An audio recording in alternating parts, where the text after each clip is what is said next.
આટલા મોટા iconic Modi stadium, Narendra Modi Motera stadium પર રમવું કેવું એમ ડિફરન્ટ છે?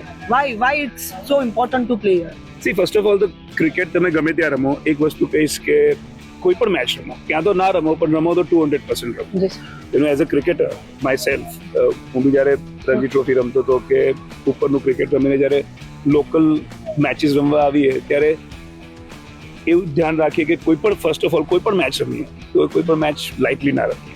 As a team you can plan yourself. શીતલબેન આવી લશ ગ્રીન આઉટફિલ્ડમાં હવે યંગસ્ટર્સને રમવા મળે છે, એ બહુ મોટી વાત છે અને સારી વાત છે કે એ લોકો વધારે ને વધારે ઇન્સ્પાયર થશે કે આજે ખાલી ગ્રાઉન્ડ છે અને કાલે એ લોકો ઇન્સ્પાયર થશે કે અમારે આ 70,000 80,000 લોકો બેઠા હોય એમાં બી રમવું છે.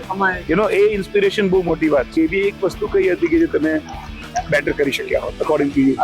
અમે લોકો મતલબ જ્યારે અમે લોકો બોલિંગ ચેન્જ કરતા હતા, જે અમારા બોલર્સ હતા એ લોકો મતલબ રનઅપ પર આવી જતા હતા પણ ફિલ્ડ સેટ પછી કહેતા હતા. તો એ વસ્તુ અમે લોકો ઇમ્પ્રુવ કરીશું કે જ્યારે એ લોકોની બોલિંગ કહી દઉં હું કે તમારી બોલિંગ છે તો એ લોકો પહેલેથી જ વિચારીને આવે કે ફિલ્ડ પ્લેસમેન્ટ કઈ છે.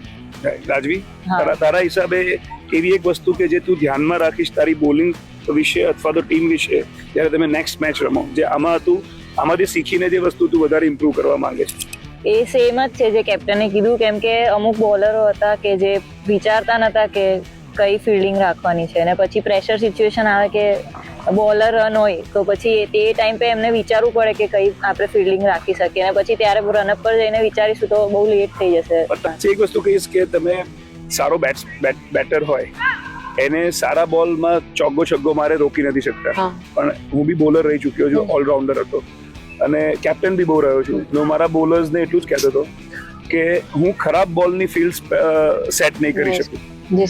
તમે ગમે તેટલા સારા બોલર હો પણ તમે જે ફિલ્ડ સેટ કરી હોય એને વિપરીત બોલ નાખો તો ખરાબ બોલની ફિલ્ડ સેટ ના થાય. સારા બોલમાં તમે ફિલ્ડ પ્રમાણે નાખો અને બેટ્સમેન આવીને ગેપમાંથી 4-6 મારી જાય તો ગ્રેટ.